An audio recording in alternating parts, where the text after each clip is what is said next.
Hello friends, welcome to my channel. Today we are going to talk about Scorpion Ascendant and how the month of November 22 is going to pan out for the Scorpion Ascendant people. We'll first start with the Ascendant Lord. So Ascendant Lord Mars is going to remain in the 8th house till 13th of November, and then it is going to revert to the 7th house in the Taurus sign.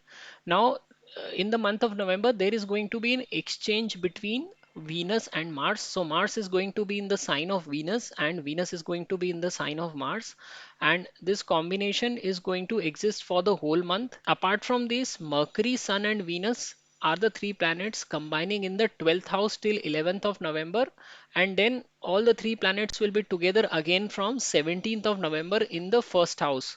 So first house is also getting aspected by Mars through the seventh aspect, and Jupiter through the ninth aspect is again looking at the first house. So first house is becoming exceptionally powerful, and first house is the house of self, our own personality, thought process. So this is going to be a great month for relationship building, and that too in a professional context through fields such as customer relations, sales and marketing, public relations, performance art, or international diplomacy. This month, people will feel that they have become catalyst of change, and they will notice change in their own thought process and how they project themselves onto others. So this is also a time of self development.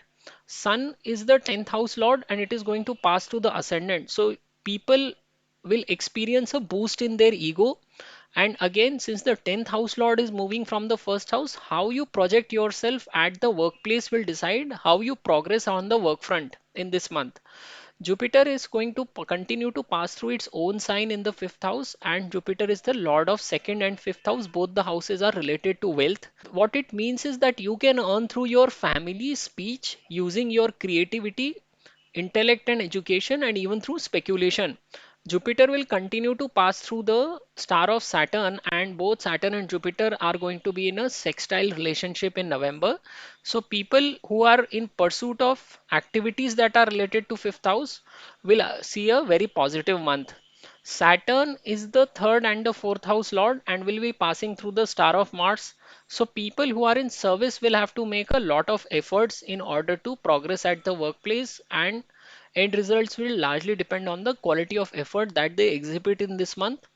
Mercury is the lord of 8th house and 11th house and is going to pass through the first house. So this is going to provide an opportunity for the Scorpion ascendant people to transform themselves through a change in attitude.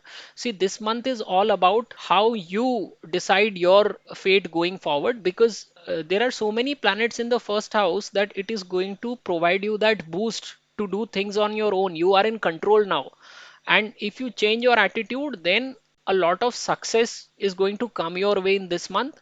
The problem source for you is going to be your own behavior and mindset, and the positive aspect of Jupiter, because Jupiter will be aspecting the ascendant, will help you towards working on your own attitude and behavior for the better. If you look at your own behavior, the Scorpion ascendant people are usually very aggressive and they do not hesitate to get into a fight. So at many times this fighting proves to be a very costly way for them to progress.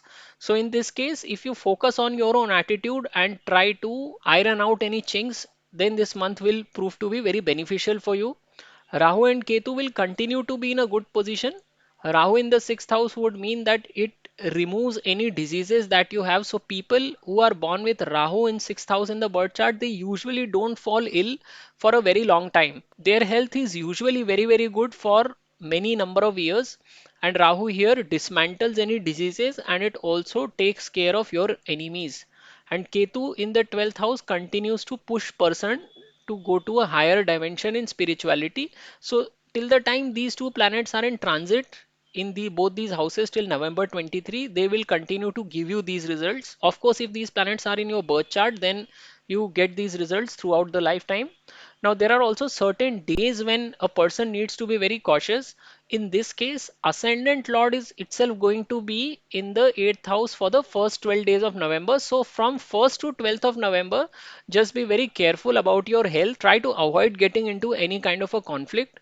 And after that, once Mars moves to the seventh house, you will see a lot of improvement on the business front as well as your relationship with your spouse. So seventh house will also get activated. So this is also a good time to improve your relations with your spouse or with your business partner.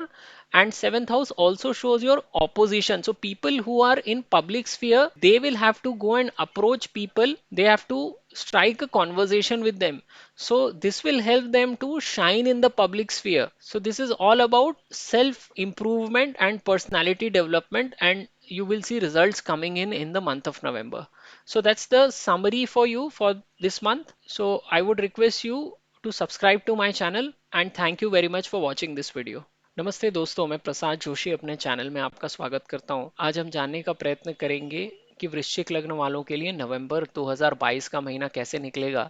देखिए, सबसे पहले हम लोग लग्नेश की बात करते हैं। लग्नेश मंगल 13 नवंबर तक अष्टम भाव से भ्रमण करते रहेंगे, और चूंकि वो वक्री अवस्था में है तो 13 नवंबर के बाद वो सप्तम भाव में आके बैठ जाएंगे, वृषभ राशि में। अब दो चीजें यहाँ पे बहुत प्रमुखता से हो रही हैं नवंबर के महीने में। एक तो तीन ग्रहों का जमावड़ा होगा यहाँ पर प्रथम भाव में। प्रथम भाव स्वयं का भाव होता है, और वैदिक ज्योतिष में जितने ज्यादा ग्रह प्रथम भाव को देखते हैं या प्रथम भाव में होते हैं, उतने ही व्यक्ति की पर्सनालिटी बहुत मजबूत हो जाती है। वो व्यक्ति को कुछ विशेष अचीव करने की क्षमता देते हैं। कहाँ पे? बर्थ चार्ट में। यहाँ पे ये जमावड़ा नवंबर के महीने में हो रहा था। नवंबर के महीने में भी व्यक्ति को कुछ स्पेशल अचीवमेंट के लिए ये इस तरह का प्लेसमेंट हेल्प करता है। अब यहाँ क्या हो रहा है कि आपका लग्नेश का और शुक्र का, प्रथम और सप्तम भाव के स्वामियों का आपस में राशि परिवर्तन हो रहा है, और दोनों ही भाव शुभ भाव है। जब भी कभी अगर आपका परिवर्तन हो केंद्र और त्रिकोण का, जो कि सबसे शुभ माना जाता है, लग्नेश और पंचम का या चतुर्थ और नवम का, तो इस तरह के कॉम्बिनेशन एक केंद्र एक त्रिकोण स्थान के अगर आपके वो मिलते हैं तो वो उन दोनों ही भावों में शुभ परिणाम में बहुत ज्यादा बढ़ोतरी होती है। यहाँ पर भी आपको क्या परिणाम मिलेंगे, क्योंकि प्रथम और सप्तम भाव का आपस में एक्सचेंज हो रहा है, तो आपको दोनों ही भाव के अच्छे परिणाम मिलेंगे। तो आपको मौका मिलेगा अपने पति या पत्नी के साथ अपने संबंधों को इंप्रूव करने के लिए, अपने बिजनेस पार्टनर या बिजनेस को ग्रो करने के लिए, और उनके थ्रू आपको पैसा भी मिलेगा। लेकिन यहाँ पे जो सबसे अच्छी बात है कि प्रथम भाव में तीन प्लैनेट्स के अलावा मंगल सप्तम दृष्टि से देखेंगे और गुरु नवी दृष्टि से प्रथम भाव को देखेंगे, तो ये एक सेल्फ पर्सनालिटी डेवलपमेंट का समय है। व्यक्ति को अपने एटीट्यूड में अगर वो बदलाव लाता है तो उसको काफी अच्छे परिणाम देखने को मिलेंगे नवंबर के महीने में। देखिए, क्या होता है कि वृश्चिक लग्न के लोगों को वैसे भी लड़ाई झगड़े में उतरने में वो लोग देर नहीं लगाते हैं, और वृश्चिक लग्न का जो जातक होता है वो कभी माफ नहीं करता। जो उसके साथ गलत करता है उसको वो याद रखता है और मौका आने पे उसका बदला लेता है। तो वृश्चिक लग्न के लोगों के साथ व्यक्तियों को कभी पंगा नहीं लेना चाहिए, क्योंकि वो बाद में भुगतते हैं।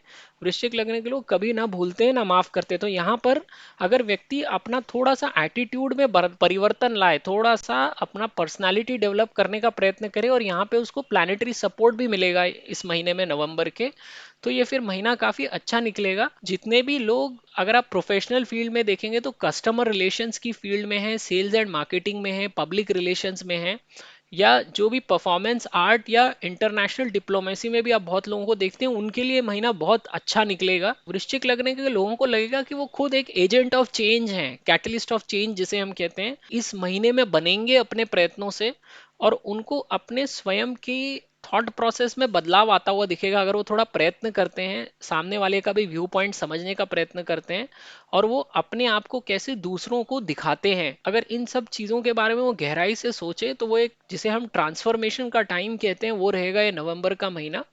अब दूसरी जो बातें हो रही हैं कि सूर्य भी लग्न स्थान से निकलेंगे, सूर्य यहाँ पर कर्मेश बनते हैं, तो व्यक्ति की ईगो में भी बहुत बूस्ट आएगा। इसकी वजह से आप अपने आप को कैसे दिखाते हैं अपने कार्यस्थल पे, वो भी काफी हद तक निर्भर करेगा कि आप कहाँ जाते हैं इस महीने में। गुरु भी आप देखेंगे तो पंचम भाव से ही गुजरते रहेंगे इस महीने में। गुरु द्वितीय भाव और पंचम भाव दोनों के स्वामी बनते हैं, और यहाँ पे आप अपने परिवार के थ्रू, अपनी वाणी के थ्रू भी पैसा कमा सकते हैं। क्रिएटिविटी, इंटेलेक्ट का इस्तेमाल करके भी पैसा बन सकता है इस महीने में, और आप स्पेक्यूलेशन के थ्रू भी पैसा कमा सकते हैं। अब गुरु अब नवंबर के महीने में भी शनि के ही नक्षत्र से गुजरेंगे और शनि और गुरु का आपस में एक त्रिरेकादश योग बन रहा है। तो यहाँ पर जैसा मैंने बताया पंचम भाव से जुड़ा कार्य करते हैं तो पैसा आएगा नवंबर के महीने में। शनि तृतीय और चतुर्थ भाव के स्वामी बनते हैं और ये अभी तृतीय भाव से ही भ्रमण कर रहे हैं। तो यहाँ पर व्यक्ति को काफी एफर्ट करने पड़ेंगे अगर उसको कार्यस्थल पे प्रोग्रेस करना है तो। और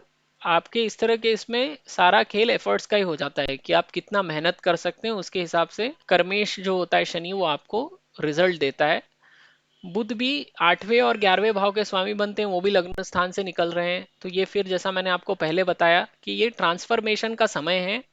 आपको अपनी सोच में परिवर्तन लाना पड़ेगा और उसी के बाद ही आपको अच्छे नतीजे देखने को मिलेंगे। यहाँ पर राहु और केतु भी 6वें और 12वें भाव में ही बैठे रहेंगे। और 6वें भाव में जो राहु बैठा होता है तो व्यक्ति को कोई बीमार ज्यादा देर तक पड़ने नहीं देता। कोई बीमारी भी होती है तो व्यक्ति बहुत जल्दी ठीक हो जाता है और शत्रुओं का सफाया भी करता है। ये राहु बहुत अच्छी पोजीशन है ये राहु के लिए। और केतु की 12वें भाव में भी अच्छी स्थिति है क्योंकि अगर आप काल पुरुष का कुंडली देखेंगे तो उसमें भी 12वें भाव में मीन की राशि पड़ती है जो कि स्पिरिचुअलिटी या मोक्ष का कारक कहलाती है। तो यहाँ पर केतु बैठा है तो ये व्यक्ति को मोक्ष दिलाने की तरफ आगे बढ़ाता जाता है। यानी स्पिरिचुअलिटी को जितने भी लोग परसू करते हैं उनको ये और हायर डायमेंशंस पे लेके जाने की क्षमता रखता है। अब नवंबर के महीने में जिन दिनों में आपको सावधान रहना है वो महीने के पहले 12 दिन है क्योंकि लग्नेश आपका 12 नवंबर तक अष्टम भाव में ही बैठा रहेगा। तो ये 12 दिन आपको ध्यान रखना है, किसी के साथ झगड़ा मत कीजिए और अपनी सेहत का ध्यान रखिए इन 12 दिनों में। एक बार मंगल यहाँ से शिफ्ट होके सप्तम भाव में चला जाएगा 13 नवंबर से, उसके बाद तो आपको पहले और सातवें दोनों ही भाव के बहुत अच्छे परिणाम देखने को मिलेंगे। सप्तम भाव से आप अपनी ऑपोजिशन को भी देखते हैं और जैसे प्रथम भाव आप स्वयं हैं और सातवें भाव बाकी सारे लोग हैं। तो जो जिसे हम पब्लिक स्फीयर कहते हैं वो भी सातवें भाव से दिखाया जाता है, मासेस जिसे हम कहते हैं। तो इस तरह के एक्सचेंज में जितने भी पॉलिटिशियंस होते हैं, जो भी लोग पब्लिक स्फीयर में काम करते हैं, उनको भी चमकने का मौका मिलता है। तो अगर आप उन सारे क्षेत्रों में हैं जहाँ पे कि आप काफी सारी लार्ज मासेस से डील करते हैं तो भी ये महीना आपके लिए बहुत अच्छा निकलेगा। इसके अलावा आपको इस महीने में अपने पार्टनर्स या चाहे वो प्रोफेशनल हैं या पर्सनल पार्टनर्स हैं उनके साथ भी संबंध सुधारने का मौका मिलेगा। तो ये आपकी समरी है इस महीने की। तो अगर आपको मेरा वीडियो पसंद आया है तो मेरे आप चैनल को ज़रूर सब्सक्राइब कीजिए और ये वीडियो देखने के लिए आपका बहुत बहुत धन्यवाद।